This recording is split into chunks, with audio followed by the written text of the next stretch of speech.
We're going to be touching on the topic of leadership. It's a big topic. We'll kind of hit generally, okay, what it really is, what it most certainly is not, and then how we can get better at it. So without further ado, let us go. Now, most people, I would say, they don't necessarily identify themselves as a leader, but I just want to show that leadership isn't necessarily what we think it is, and all of us are called to do it, and that's why it matters. So first off, we're going to touch on what it is.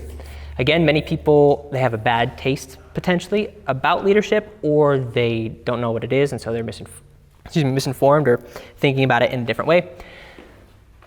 Leadership, to simplify, is basically made of two main components. So, component number one, leadership is influence.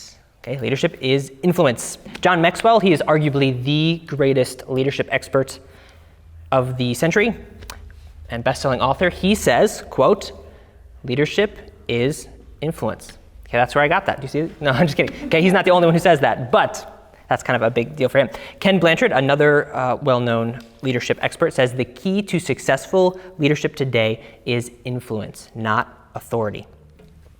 Dictionary.com says that a leader or leadership is the position or function of a leader, a person who guides or directs a group. We're going to come back to that idea later. Now, I think we can tend to think that leadership is very big, but influence can start very small. So even passing along a new thought and giving a new thought to someone, that is influence. And so we can do that. So I want to ask yourself, you think about it, somebody is leading our culture.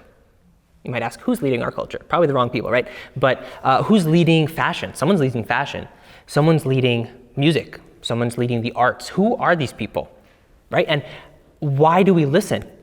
So it's not like someone says, you must wear this, or you must listen to this, and yet we do. And so the question is, why? It's because of influence. We are being influenced. That's the power of influence. That's the power of leadership. So, leadership is influence. Secondly, leadership is servanthood. Okay, leadership is servanthood. Ken Blanchard says this: servant leadership is all about making the goals clear and then rolling your sleeves up and doing whatever it takes to help people win. In that situation, they don't work for you, you work for them. Now, he has to use the term servant leadership to define what he means, because the idea of leadership has been so hijacked that he has to clarify what he meant. But the idea of servant leadership is technically redundant. It's like saying PIN number or the department of the redundancy department. Okay? It's just saying the same thing again, but we have to say that because we're so used to thinking of leadership in a certain way. Leadership is service. Leadership is influence. Now, for what leadership is not. Leadership is not cushy. Leadership is not glamorous. Okay? It's actually a lot of work. Leadership is not living in luxury while other people do all your dirty work. Leadership is not about being the boss. Leadership is not about being in charge. Leadership has nothing to do with job titles or firing power. Not about being a CEO or a president. Leadership is not about authority. Now, they can be related, they should be related, and leaders can gain authority, but they're not actually the same thing. I've heard it said that having authority makes you the boss, having influence makes you a leader, which is actually great news for us, because while very few of us will probably ever become CEOs of multi-gajillion-dollar companies, every one of us has the potential to influence people around us right where we're at. Here's an example to illustrate our point. I want you to think of some people in the Bible. We got Mordecai, Daniel, Joseph, David, and Nehemiah, just to name a few. Now, what they have in common is we would say, yeah, they were all leaders. They led in significant ways, which is true. But what they actually all do have in common is they all started out in a subservient role in a lowly position. They gained influence. Okay, hear me. They gained influence while they were still in that position. And then later, afterwards, they were elevated to what we would consider leadership. So they were elevated to authority afterwards, but they were leaders the entire time. And that's the difference. So ideally, leaders should become our authorities because they're good at it. And in this case, that's what happened with these guys, but they were leaders the entire time.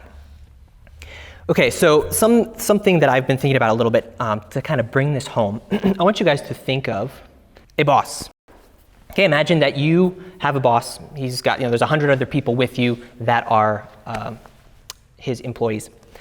What would your boss's sort of goal or job be in relationship to you? Okay, what are some things that your boss would be in charge of as it relates to you?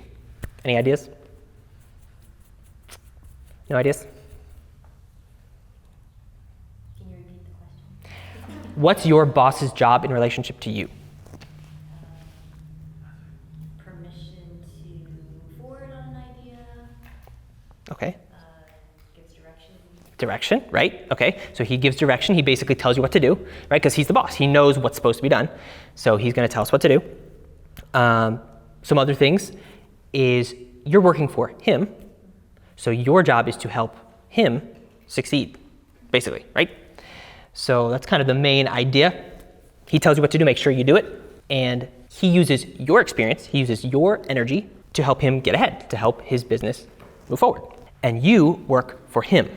All right, so now imagine as you leave your job, you want to scale a mountain. And so you hire a guide, a mountain guide, who's an expert at getting you to the top of this mountain. Okay, what is his responsibility and his job as it relates to you? What are some things that he would do?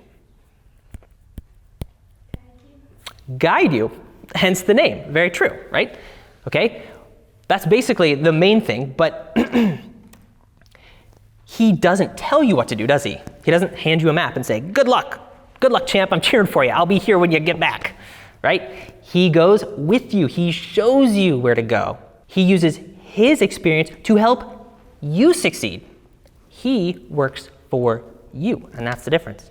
So really, they're like exact opposites when you think about it. So from here on in, when you think leader, I want you to stop thinking boss in the traditional sense that we understand it and start thinking guide, because a guide is much closer to the idea of a leader than a boss is. Now, people are going to still use leadership sort of incorrectly. They're going to say things like, or our leadership team had to talk about that, or the leadership will have to ask leadership about that, right? And what they mean is the boss team or the boss-ship, but we don't really have a word for that, and so they use that, so we understand that.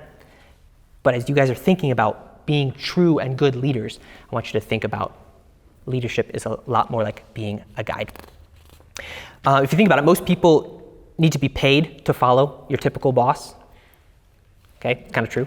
But many people will sacrifice dearly to follow a leader, won't they? We understand that. I've heard a story like a guy, he was trying to kind of restart this church, and his core staff were volunteer for like the first 2 years. They did it because they believed in what he was doing. And again, I just want to put out a plug. Obviously, bosses are not bad. We need our bosses. We need our managers, people to help get stuff done. It's just we have to understand that your typical boss isn't about helping you succeed.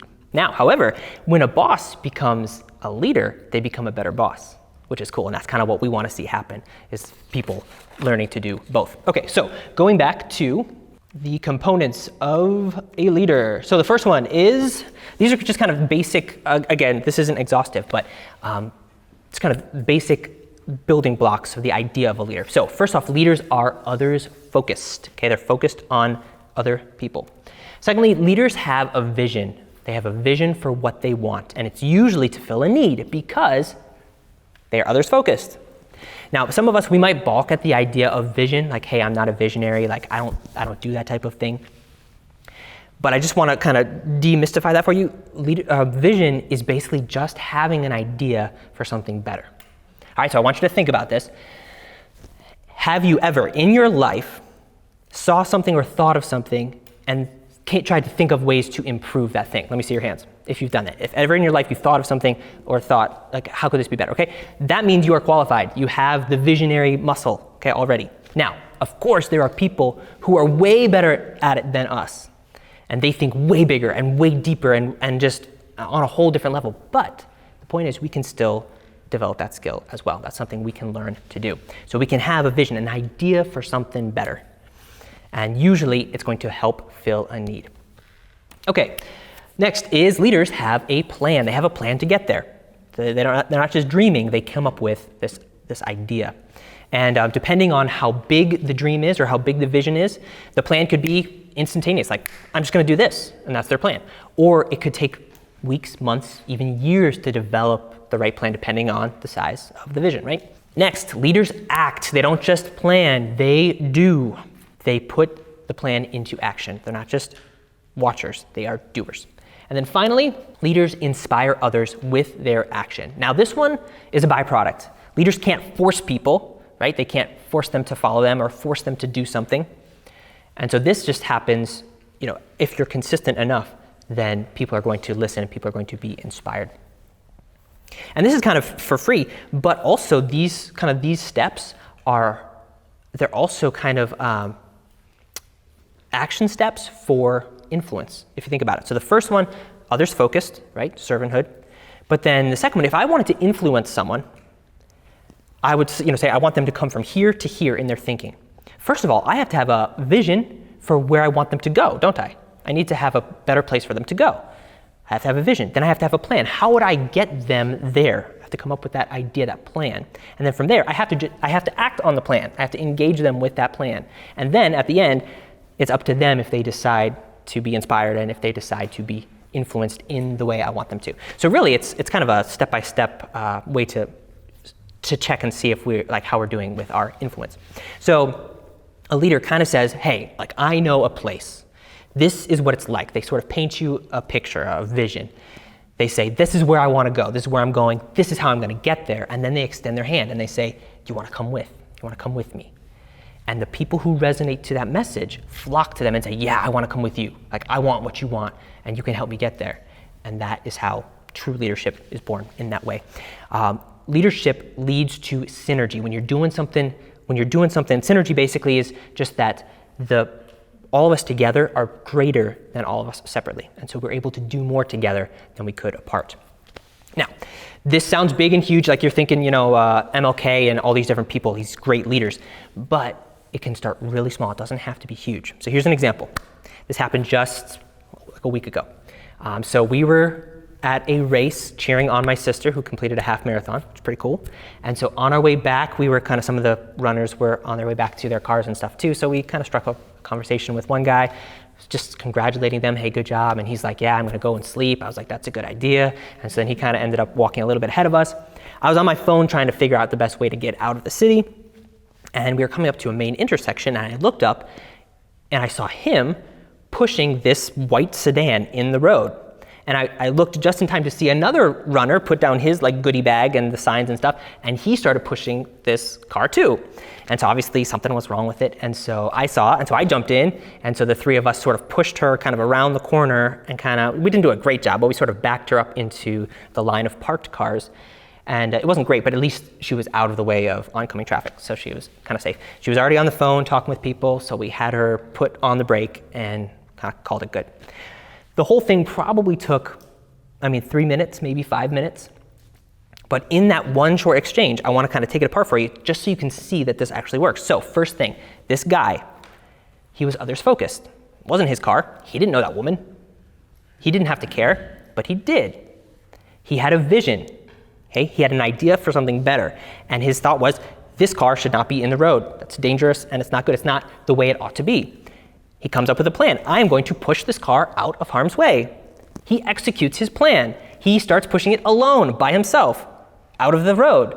And then the cool thing is, step 5, he inspired others to act. We saw that and we said, that's what we want too. And we joined him. And we were able to do more together than we could have done apart. And that's the power of leadership. And it's that simple. It doesn't have to be huge. It can be that small. So another example, say you're walking out of here tonight and you see trash on the ground. Pick up that trash and you throw it in the garbage. Okay, that simple action has all of our steps. You are others focused. It's not your trash, it's not your property, but you care. You have a vision. Hey, I have a vision of a beautiful place and this trash doesn't belong. I'm going to meet this need. You come up with a plan, I will pick this up and throw it in the garbage. You execute the plan, and if someone sees that, then they have the potential to be inspired by that. And they say, she's the type of person who picks up trash that doesn't belong to her. That's interesting. And then when they have that opportunity, maybe they do something different. If nothing else, they will probably think of you. And again, you're planting that thought. That is influence. So that is what we're talking about. It doesn't have to be huge. It can be, and sometimes it should be, but it can start really, really small. So we're going to skip on over. Now, why does this matter? This type. I'll go over here. Perfect, that'll do. The basic, simple, the short reason is because Jesus did it this way. If you think about it, out of all the things he could have come down to earth as, he came down as a teacher. Not a religious leader, not a politician, not a king or a ruler. He came down as a leader. He came down as a teacher, which is significant. That's interesting. He had no real human authority. And what authority he did have was given straight to him from God, right? He kind of was passed to him. And yet, great crowds followed him, and he had a massive impact, right? He changed the world. Why did he do that? How did he do that? And the answer is found in what he did. So during his earthly ministry, what would you say, if you had to combine everything Jesus did in those 3.5 years, what were the two main things that he did while he was here? What were some of the things that he did while he was here? And you'll be right. He healed people. Yes, what else did he do? He taught people. Those are the two main things, okay? Listen, he taught people and he healed people. In other words, he influenced people by his words and actions, and he served people through healing them. So this is where we get the model. Jesus is our model. He was service-minded and he used his influence. He thought and he taught in different and new ways. He cast vision. He said, you've heard this, but I tell you this. This was new and it was different and it resonated with people. And so we see in Matthew 7, as he's finishing what we call the Sermon on the Mount, it says, and it came to pass when Jesus had ended these sayings, the people were astonished at his doctrine. Why? For he taught them as one having authority and not as the scribes, which is pretty wild, okay? The tables were flipped. On the one hand, we have this true leader who had influence without any real authority. And then we had these so-called leaders who had authority, but they didn't have much influence. And that is our model. Jesus is our model. So this type of leadership is important because that is the way that Jesus did it. So moving on to some practical applications. How do we do it? How do we become more and more like the leaders that we admire? So I got just 4 things. Again, this is not exhaustive, but it'll hopefully get us started. So first, again, we're going to just pound this one again. We want to serve others. We want to be service-minded. It sounds backwards, and from the world's perspective, it is backwards, but this is the best way to become a true leader.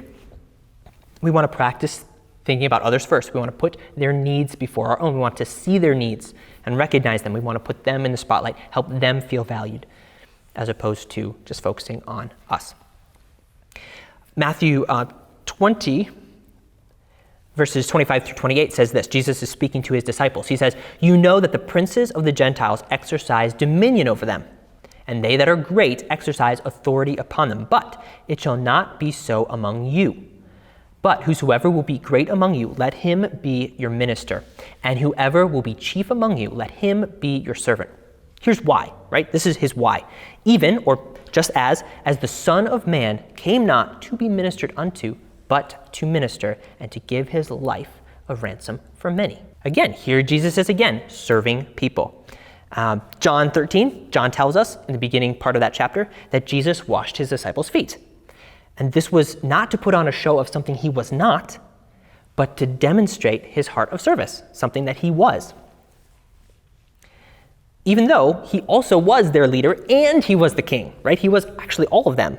And he could have pulled that card, but he didn't. He chose that life of service.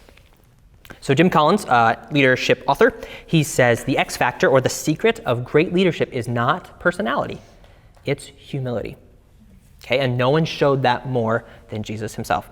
So that is why we do it, and we want to serve because that's the way he did it. So next would be practice visualizing a better future. You want to exercise your visionary muscle. Again, some people are way better at this than the rest of us, but that doesn't stop us. We can still do it in our own unique way. God has gifted each one of us, and he wants us to fill the potential he's given us, and we all can do that in different ways.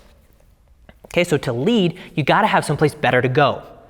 You're not leading if you're with everybody doing the same exact thing. Leaders facilitate change. They take us from what we know and they bring us to a new place that we don't yet know. And so we have to facilitate that. So we want to look around with new eyes and a new perspective and just check things out. Envision what could be or what ought to be. And we can start with little stuff like home improvements or your glove box or your lunch break or your desk space, okay, or your relationships. Okay, so have a vision for these types of things. Start thinking, what could that become? That's the power question. It helps kind of unleash our creativity and helps us think about it. Like, what could that become? What could this become? What could that become? Stephen Covey reminds us that all things are created twice. First in the mind, and then in reality. So we want to begin the practice of starting to think bigger, letting God open up our thinking. Hey, having a vision for relationships, having a vision for our families, having a vision for, seeing the Bible in every language, starting to think bigger and having a vision. And again, it's going to look different for all of us, and that's okay. All right, and next is working on leading yourself, developing God-pleasing character. Okay, we know this idea where you got this iceberg, right? Who knows the amount of an iceberg that we see? Anybody know the fraction? Anybody good with fractions? 10%, right? It's, I think, either 10%, I've heard 10% or 1/8, so 1/10 or 1/8. Okay, the point is, you've got what you see, and then there's so much more, the majority of what we don't see. So you might look at a leader and say, wow, I like them. I like their skill. I like their abilities. I like their communication style. I like their accomplishments. But really, we're just seeing their skills. We're not necessarily seeing all of that character. But that character has to be there, or that skill won't make a difference. That skill, you take that out, that skill just sinks away. So we have to make sure that we are authentic and that we are people of integrity. Those are essential. I don't know about you guys, but people can smell fake, right? They just know. They can smell it. And so we don't want to put on something that we are not. Okay, you can't be a guide for someone else if you haven't already done it first. So we want to make sure that we lead us. We're the only person, the first person we can lead, and so we have to start with us. So we want to dig down deep. We want to get alone with God. We want to develop a deep relationship with Him. And then we say, okay, God, where do I fit into your story? How can I serve you? Show me. And then we just have an open hand, and He says, this is what I want you to do. Okay, that's what I'm going to do. You take that plan, you execute on that plan. And then God, we just leave that open and let Him do His thing. So we allow the Holy Spirit to lead us. We start with us first. And then finally, learn a skill. I would say learn a leadership skill, but frankly, any skill will do, and I can show you why. So the Bible tells us, before David ever met Goliath, he had already mastered 3 main skills in his youth. Okay, what were those 3 main skills, basically? Staring down big animals, okay, yeah, and defeating them. So that's good. Fighting. What else? Now the sling, I don't know if that's a part of... We can throw that into Mortal Kombat, I guess. That sounds good. Okay. What else? Shepherding with a flock. Shepherding with a flock. That was his job, right? Okay, what else? Music. The harp, right? So do you guys realize that those 3 components were an integral part of his leadership makeup as king of Israel? That was part of his leadership style. Now we could say, okay, yeah, like obviously shepherding, you got to shepherd people. They're kind of like sheep, so that makes sense. Fighting, as a king, you got to know how to fight. That makes sense. But music, a harp is a leadership skill, really? Yeah. Okay. Any skill can be a leadership skill because God can use it because He gives us unique skills so that He can use us in unique ways. So we're not all the same, and that's the point, because we're supposed to be going and helping in different ways. Obviously, like a plus, on the side would be his fourth thing that he did was developing a deep relationship with God. Obviously, it's not really a skill, but that goes to the first kind of the step before this one. But developing a skill is good. It helps us, it stretches us, it keeps us learning, it keeps us growing, it keeps us excited to do things, and it can help us help other people. So you might think, your skill is very obscure or unimpressive or weird, odd, whatever. But I would encourage you, don't think about it that way. Whatever skill you do have, give it to God. Do it for him, and I guarantee you that he's going to use it. He's not going to let it go to waste. I don't know if you guys have already thought of or could think of just different random things you knew or places you'd been or skills that you had, and just randomly they just met in a unique way in a situation. And it's just like, oh, it just so happens I know about that, or it just so happens this is what that person was interested in, and it just clicks. Okay, God does that all the time. He won't waste those things, and so if that's something we can use, he's going to use it. Something that we can learn and grow in, then he can use it. He won't let it go to waste. Also, just as a quick side note, age doesn't matter. In fact, I would personally say sooner the better, but it's never too late to learn. And don't let people despise, in this case, most of us, your youth, right? The Bible tells us that.